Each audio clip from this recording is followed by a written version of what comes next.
ఇట్లా చెమటలు వస్తుంది అన్నమాట. హాయ్ అందరికీ, good morning, welcome back to our channel. అందరూ బాగున్నారా? మీరందరూ కూడా బాగుండాలని మనస్ఫూర్తిగా కోరుకుంటున్నాను. ఇవాళ మన వ్లాగర్స్ అయితే డే రొటీన్ వ్లాగ్ అనమాట. సో మార్నింగ్ నుంచి నైట్ వరకు ఏం చేశాననేది ఈ వీడియోలో చూపిస్తా. అలాగే మన లేడీస్ అందరికీ కూడా కొన్ని టిప్స్ కూడా షేర్ చేద్దాం అనుకుంటున్నాను. సో ఫస్ట్ అయితే ఇవాళ నా మార్నింగ్ అయితే ఇంకా ఫస్ట్ అయితే నేను హాట్ వాటర్ నేను మార్నింగ్ ఇంకా లేవగానే పనులన్నీ కూడా కంప్లీట్ చేసుకున్న తర్వాత హాట్ వాటర్ అయితే ఖచ్చితంగా తీసుకుంటాను. లేదంటే నేను జీరా పౌడర్, అది సోంపు పౌడర్ చేసుకున్నా కదా, అదైతే తీసుకుంటాను అనమాట. సో అవి కంప్లీట్ తర్వాత ఇంకా పిల్లలు లేవాలంటే ఆ లోపు నాకు వంట కూడా అయిపోతుంది ఆల్మోస్ట్. కాకపోతే ఇవాళ మార్నింగే లేచారనమాట. ఇంకా లేవగానే పాలు తాగండి అంటే ఇద్దరు కూడా మారం చేస్తున్నారని చెప్పి వాళ్ళకి ఇవ్వాల నేనైతే ఇంకొక వైపు వంట చేస్తూనే వాళ్ళకైతే నేను పాలు బిస్కెట్స్ అయితే తినిపించాను అనమాట. యాక్చువల్లీ మా చిట్టు తల్లి అయితే ఆల్రెడీ తినేసింది. సో మా వాడికి కొంచెం ఫీవర్గా ఉంది అని చెప్పి నేనే తినిపిస్తున్నా, వాడికి పోవట్లేదు అని చెప్పేసి.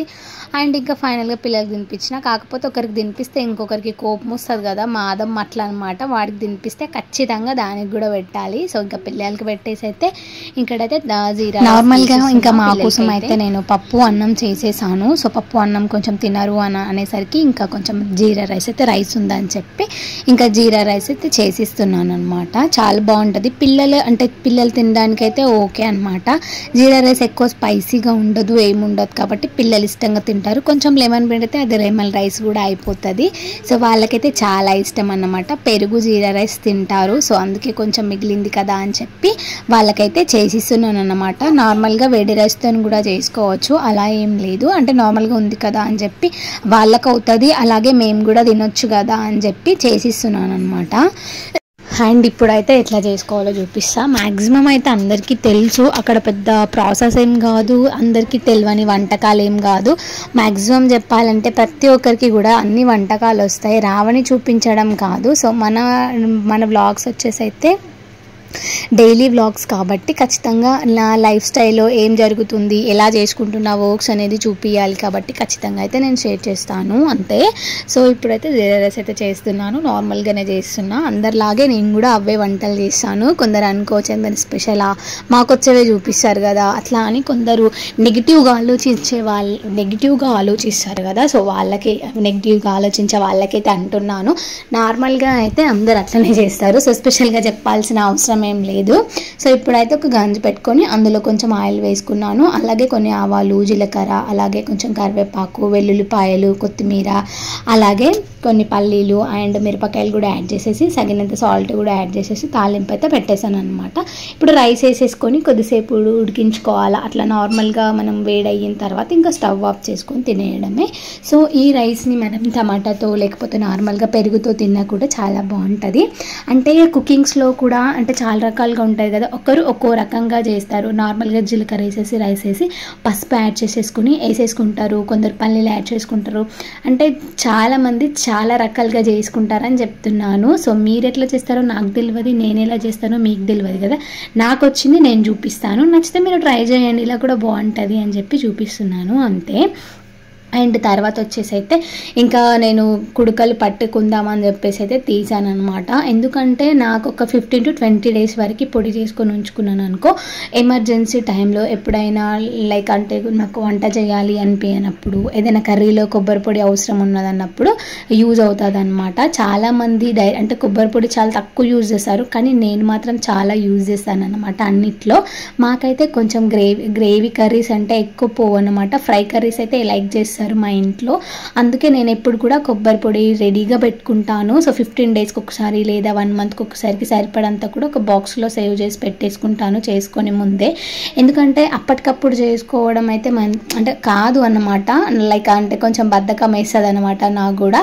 ఎప్పటికప్పుడు చేసుకొని పెట్టుకోవడం బెటర్ కదా, ఇలా చేసుకొని పెట్టుకుంటే బాగుంటుంది అనిపిస్తుంది. అందుకే ఇంకా చేసుకుంటున్నాను అన్నమాట. ముందుగానే చేసి పెట్టేసుకుంటాను. అలా చేసుకొని మార్నింగే ఇంకా 2-3 కొబ్బరిలు అయితే తీసేసి ఇంకా పట్టేసుకొని మిక్స్ చేసుకొని పెట్టుకున్నాను. అలా చేసుకోవడం వల్ల నాకైతే టైం చాలా సేవ్ అవుతుంది. ఎప్పుడైనా బద్ధకంగా అనిపించినప్పుడు, నాకు వంట చేయాలనిపినప్పుడు నార్మల్గా కొబ్బరి పొడి వేసేసి నార్మల్గా కర్రీస్ అయితే చేసేసుకుంటాను అనమాట. టైం ఉన్నప్పుడు మాత్రమే నేను అలా పట్టుకుంటాను అంతే మసాలా కర్రీస్కి. అండ్ ఇక్కడ పిల్లలకి ఇంకా మసాలా అయితే ప్రిపేర్ చేసేసుకున్న తర్వాత ఇంకా నేను పిల్లలకి అయితే ఇక్కడ అన్నం తినిపించేస్తున్నాను. ఇక్కడ అన్నం తినిపించేసిన తర్వాత ఇంకా వాళ్ళు ఇంకా అడిగారనమాట, మమ్మీ మాకు ఏదైనా స్వీట్ చేయు. మా ఆరుష్ అడిగిండనమాట, మమ్మీ నాకు ఏదైనా స్వీట్ తినాలనిపిస్తుంది, నాకు స్వీట్ కావాలి అని అన్నాడు అనమాట. సో పిల్లలకి నచ్చింది చేసి పెట్టడంలో మమ్స్ ఫస్ట్ ఉంటారన్నమాట. వాళ్ళు ఎంత తింటారో ఎంత తినారో వాళ్ళకే తెలుసు. కానీ సో వాళ్ళకి ఇష్టమైంది చేసి పెట్టడం అంటే నాకు చాలా అంటే చాలా ఇష్టము. సో ఇంకా వాళ్ళు ఒక్కటి తిన్నా కూడా ఐఎమ్ హ్యాపీ అనమాట. కాకపోతే వాళ్ళకి ఏదైనా స్వీట్ కావాలన్నప్పుడు సేమియా లేకపోతే ఇలా గులాబ్ జామ్ బ్రెడ్తో స్వీట్ అట్లాంటివి చేసిస్తా. ఇమ్మీడియట్లీ ఫాస్ట్గా అయ్యేటి అండ్ హెల్తీగా ఉండేటివే చేసిస్తాను అనమాట మ్యాక్సిమం కూడా. అండ్ చాలామంది అనుకోవచ్చు వీడియోస్ కోసమే చేస్తారు కుకింగ్స్ అని. అవును, వీడియోస్ కోసం అవుతుంది, ప్లస్ మనం తినడానికి కదా. స్పెషల్గా వీడియోస్ కోసం అయితే ఎవ్వరూ చెయ్యరు నాకు తెలిసి. నార్మల్గా మనం చేసుకున్నది మాత్రమే వీడియోస్లలో చూపిస్తాం, అంతేగాని వీడియోస్ కోసం చేసేంత బడ్జెట్ మనది కాదనమాట. పెద్ద పెద్ద వ్లాగర్స్, యూట్యూబర్స్ అట్లాంటి వాళ్ళైతే వీడియో కోసం కుకింగ్స్ చేస్తారు. పెద్ద పెద్ద వ్లాగ్స్ వాళ్ళు తీసేవాళ్ళు, పెద్ద పెద్ద ఛానల్స్ వాళ్ళు. సో ఇప్పుడు మనలాంటి వాళ్ళు ఇప్పుడు స్టార్ట్ చేయాలి అనుకునే వాళ్ళైతే మ్యాక్సిమం అయితే ఇంకా వీడియోస్ కోసం అయితే కుకింగ్స్ అయితే చెయ్యరు. ఎందుకంటే దాని వెనకాల ఎంత కష్టం ఉంటుందో ఒక వ్లాగర్కే తెలుసు అన్నమాట. వీడియోస్ ఎవరైతే తీస్తారో వాళ్ళకి మాత్రమే తెలిసి ఉంటుంది, నార్మల్ పీపుల్స్కి అయితే తెలియదు. ఎందుకంటే అవి నాకు తెలుసు కాబట్టి నేను చెప్తున్నాను. మ్యాక్సిమం 100కి 100% అయితే నార్మల్గా వీడియోస్ చూసే వాళ్ళకి ఎంత కష్టం ఉంటుంది అనేది తెలియదు అన్నమాట. సో మేము వీడియోస్ చేస్తాం కాబట్టి మాకు తెలుసు. ఫస్ట్ ఆఫ్ ఆల్ అయితే నార్మల్గా కుకింగ్స్ చేయడానికే చాలామంది అమ్మో ఈ వంటకం చెయ్యాలా అన్నట్టుగా ఫీల్ అవుతారు కదా.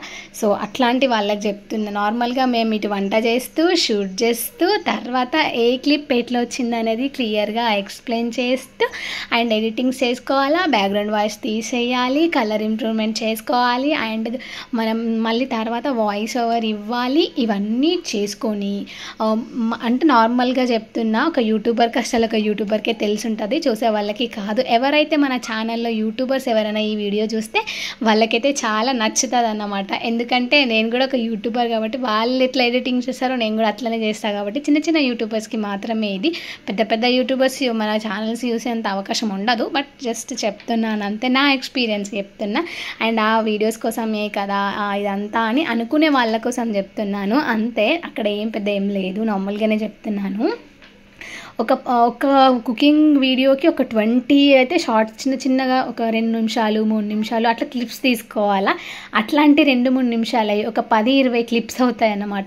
ఆ 10-20 క్లిప్స్ని అవన్నీ జాయిన్ చేసేసి వాటి బ్యాక్గ్రౌండ్ కలర్స్ ఇవన్నీ చేసుకొని తర్వాత ఏం మాట్లాడాలి, ఎలా వాయిస్ ఇవ్వాలి అనేది అంటే ఆలోచించుకొని థింక్ చేసుకొని వాయిస్ ఇచ్చి మళ్ళీ ఆ వాయిస్ని అంటే కొంచెం అంటే వాయిస్ అందరికీ మంచిగా స్పష్టంగా వినిపించాలని వాయిస్ అది స్పష్టంగా చేసుకొని బ్యాక్గ్రౌండ్ వాయిస్ తీసేసి ఆ వాయిస్ని పెంచి క్లియర్గా ఉందా లేదా అని 1-2 సార్లు చూసుకొని అప్పుడు యూట్యూబ్లో అప్లోడ్ చేయాలి. ఆ 1 minute వీడియోకి మాకు ఒక 1 day అయితే ఖచ్చితంగా టైం పడుతుంది అనుకుంటా మ్యాక్సిమము. సో అట్లాంటి వీడియోని ఇంతే కదా ఈ వీడియో ఎవడైనా వేస్తాడులే అనిపిస్తుంది. తర్వాత ఒకటి ఎత్తు అయితే ఇవన్నీ ఒక ఎత్తు అయితే ఇంకా పాసల్లోకి ఎత్తు అన్నమాట. ఎన్ని గిన్నెలు అయితే తెలుసా కుకింగ్ బ్లాగ్కి, చాలా అంటే చాలా. కుకింగ్ బ్లాగ్స్ వేయాలా, అవి తోమాలా, మళ్ళీ అవి ఆరబెట్టి వాళ్ళని బోర్లు వేసుకోవాలా, గ్యాస్ అంతా కూడా క్లీన్ చేసుకోవాలా. అది మా యూట్యూబ్ కష్టాలు అనమాట. చాలా కష్టంగా ఉంటాయి. కాకపోతే మనం ఇంట్లో ఉండి ఏం చేస్తాంలే ఏదో ఒకటి చేయాలి అనుకునే వాళ్ళకి బెస్ట్ అని చెప్తా. అండ్ ఇక్కడైతే నేను గులాబ్ జామ్ ప్రిపేర్ చేస్తున్నాను. నార్మల్గా ఒక ప్యాకెట్ ఎంటీఆర్ ప్యాకెట్ అయితే తీసుకున్నాను, అందులో హాఫ్ తీసుకున్నాను, ఫుల్ తీసుకోలేదన్నమాట.